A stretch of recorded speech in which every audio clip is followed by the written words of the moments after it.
Bonjour les amis, et Plumophile toujours, évidemment, nouveau slogan de la chaîne.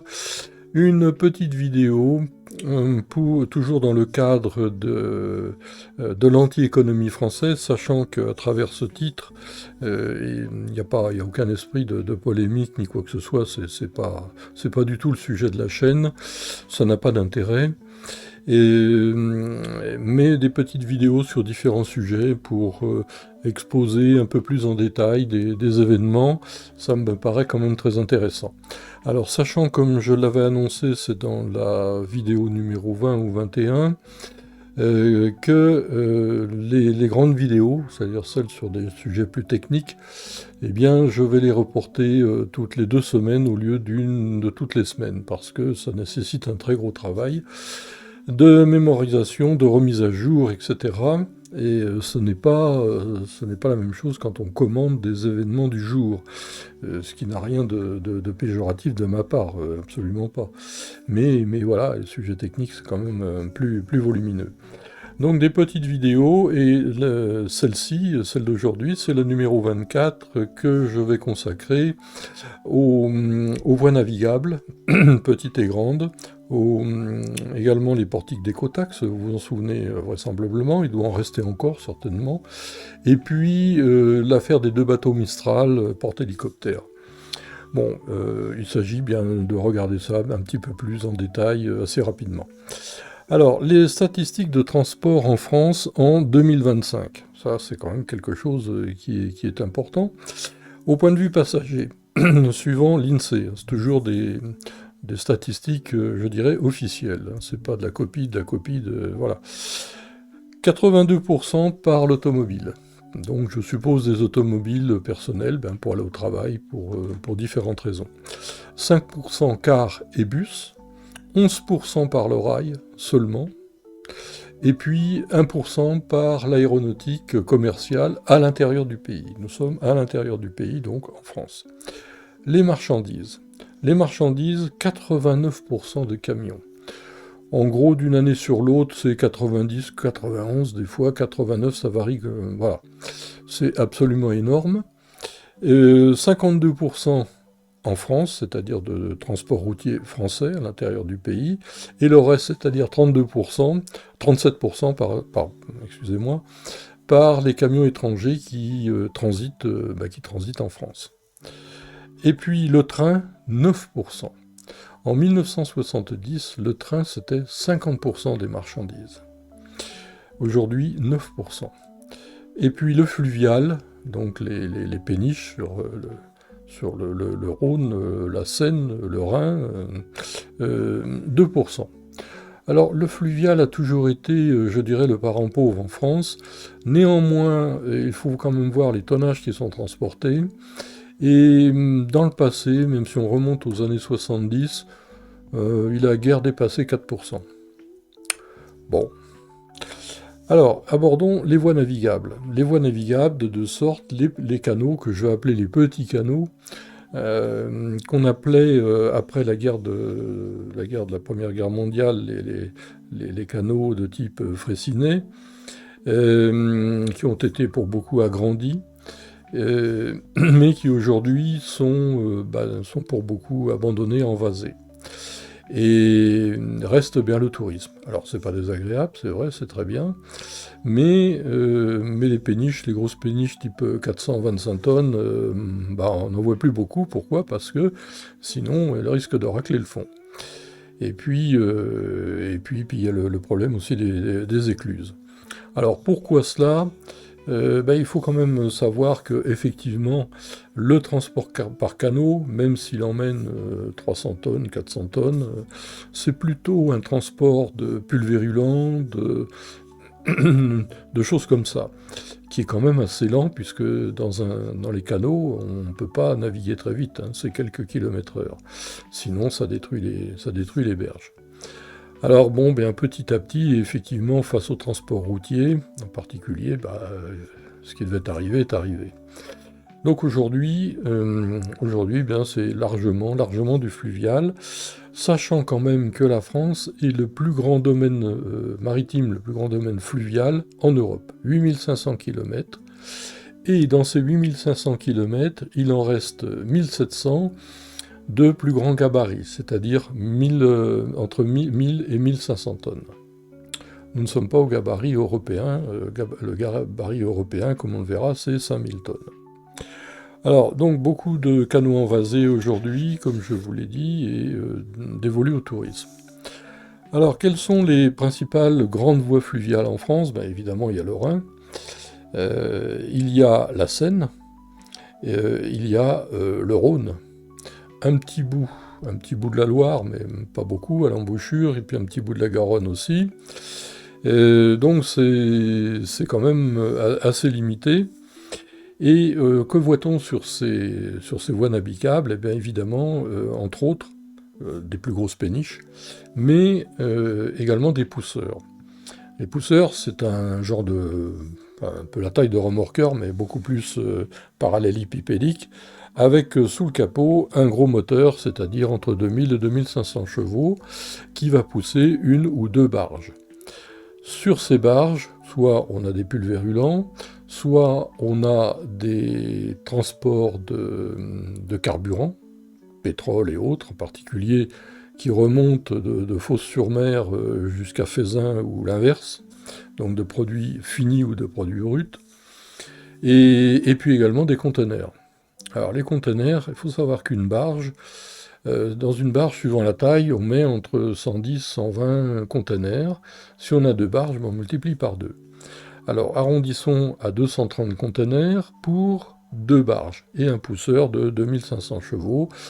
Eh bien, ça nous fait 10,7 cheval par conteneur, ce qui est quand même pas beaucoup. Si nous prenons maintenant un camion de 44 tonnes, c'est-à-dire le super lourd, nous avons sous le capot 450 jusqu'à 700 chevaux maintenant, pour emmener un conteneur, voire deux s'il y a une remorque. Peut-être trois, je crois, avec les plus petits. Mais enfin, il faut minimum 450 chevaux, alors effectivement, on va rouler à 87 km/h, alors que notre pousseur, sur le Rhône ou sur la Seine, il va avancer au mieux à 10-12 km/h, peut-être 15, je crois, mais pas plus. Donc, il y a un rapport, là, de consommation, évidemment, qui n'est pas le même. Alors, il est vrai que, oui, notre camion va aller beaucoup plus vite que le pousseur, c'est évident. Si nous prenons la Seine, entre le port de Gennevilliers et puis le Havre, notre pousseur va mettre un certain temps.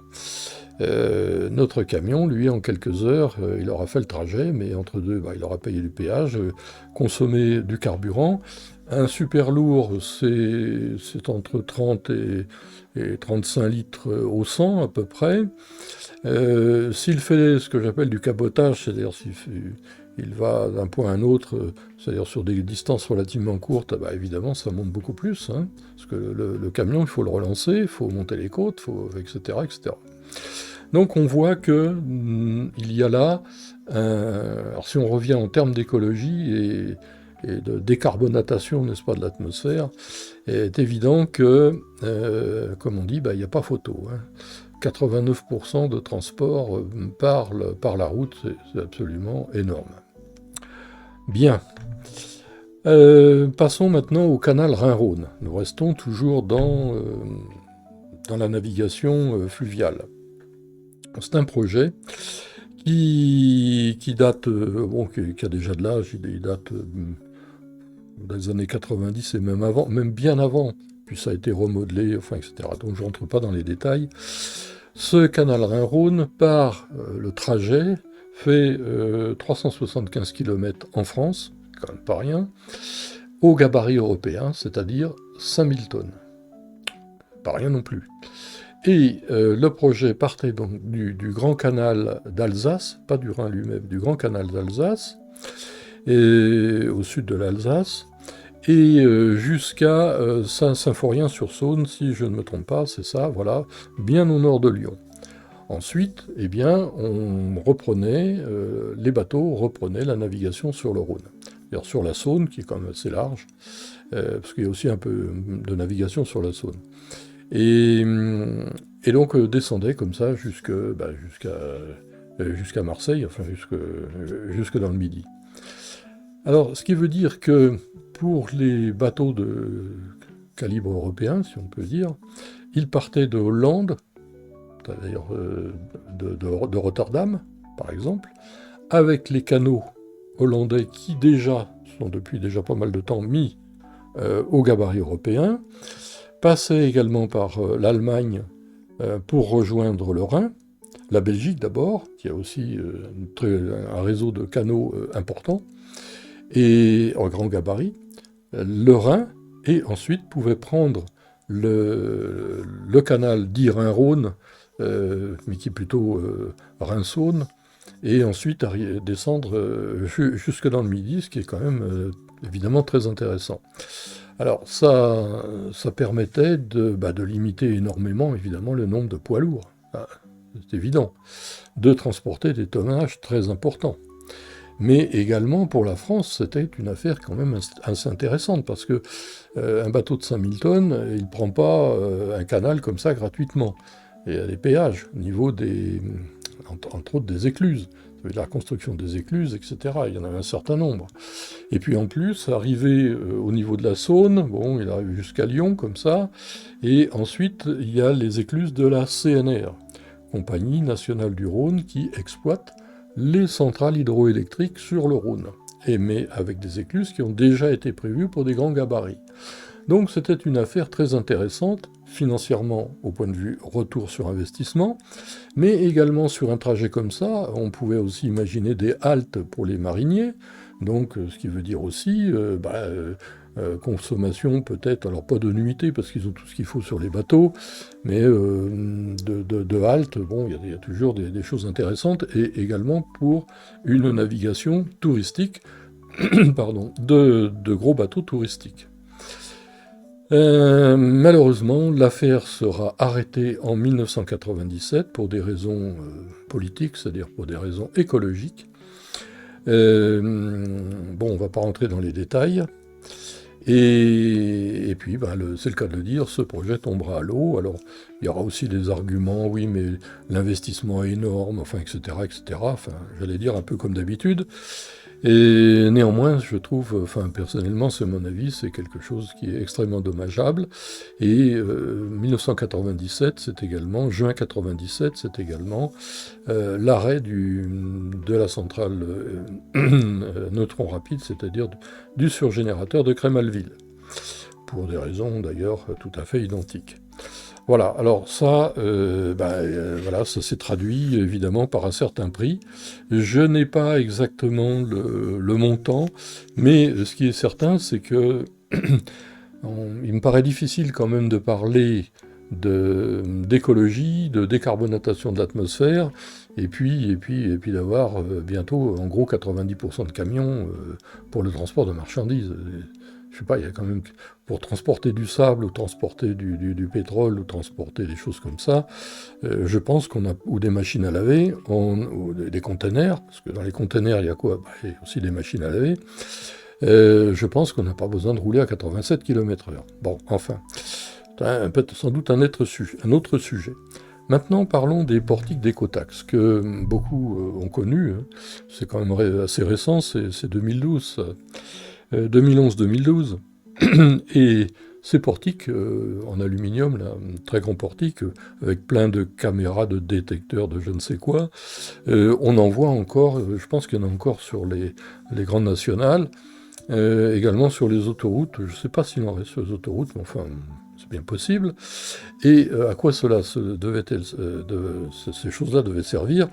Entre autres, pour des taxes au niveau évidemment de la pollution, ce qui s'appliquait à tous les poids lourds, mais également aux utilitaires 3,5 tonnes pour les artisans. Alors, il est évident que ceci a soulevé des contestations extrêmement fortes, et des manifestations également extrêmement fortes, si bien qu'en 2013, le gouvernement de l'époque a dû suspendre ce programme, qui avait déjà coûté à peu près 2 milliards d'euros. Ça veut dire actualisé aujourd'hui 2,4 milliards. Bien. Alors la question qui se pose quand même, c'est pourquoi tout ce matériel? Enfin bon, je sais pas, ça me paraît quand même un peu tout ça pour relever le type de véhicule, la plaque d'immatriculation et sans doute un détecteur peut-être même sur le capot ou sur le tableau de bord du camion. Tout ça, ça me paraît un peu une usine à gaz. Bon, je suis pas spécialiste, mais enfin quand même. Si je compare avec la Suisse, rentrer en Suisse, alors je pense que c'est encore comme ça maintenant, il y a un moment où je n'y suis pas allé, mais il y a des agents, et puis vous payez une taxe pour votre séjour, alors je sais pas si c'est au mois ou pour l'année, enfin bon voilà. Ça me paraît quand même plus simple, et en plus ça fait de l'emploi. Bon. Alors maintenant, il y a l'affaire des 2 porte-hélicoptères amphibies de classe Mistral, commandés par la Russie, en 2011, cette affaire. Et donc, qui était un projet un contrat de 2,5 milliards. Bon, ce qui est quand même pas négligeable. 3,13 milliards d'euros actualisés en 2025, toujours suivant le convertisseur INSEE. Hein. Et puis est arrivée l'affaire de Crimée, où la Crimée a souhaité son indépendance. Enfin, c'était déjà fait avant. Et avant la place Maïden. Et puis 2014. Et puis son rattachement à la Russie. Donc il y a eu un référendum, ça tout le monde le sait. Je signale quand même que ce référendum était suivi internationalement, pas par l'ONU, mais ça on comprend pourquoi, et que la Crimée est en gros 90 ou peut-être même 95% russe. Bon, enfin toujours est-il, on ne va pas rentrer dans les détails, que tout ça, ça a valu évidemment les foudres des États-Unis, et puis on connaît la suite, hein, bien sûr, et que eh bien, le président d'époque de la République française a été prié par le président états-unien d'arrêter ce contrat, n'est-ce pas, au titre de l'agression russe et de je ne sais quoi.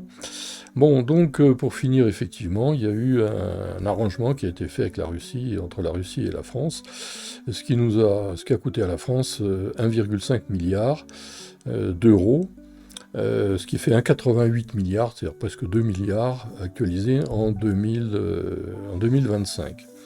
Alors ces bateaux, il y avait évidemment, étaient déjà construits, en partie équipés en matériel. Alors je crois qu'ils ont été désarmés, me semble-t-il, c'est-à-dire on a enlevé le matériel. Et puis ensuite ils ont été vendus à l'Égypte. Alors à l'origine, ces bateaux étaient plutôt prévus pour les mers froides, c'est-à-dire Baltique, etc., pour l'armée russe bien sûr. Et pour finir, on les a vendus à l'Égypte, qui, autant que je me souvienne, est quand même un pays fortement tempéré.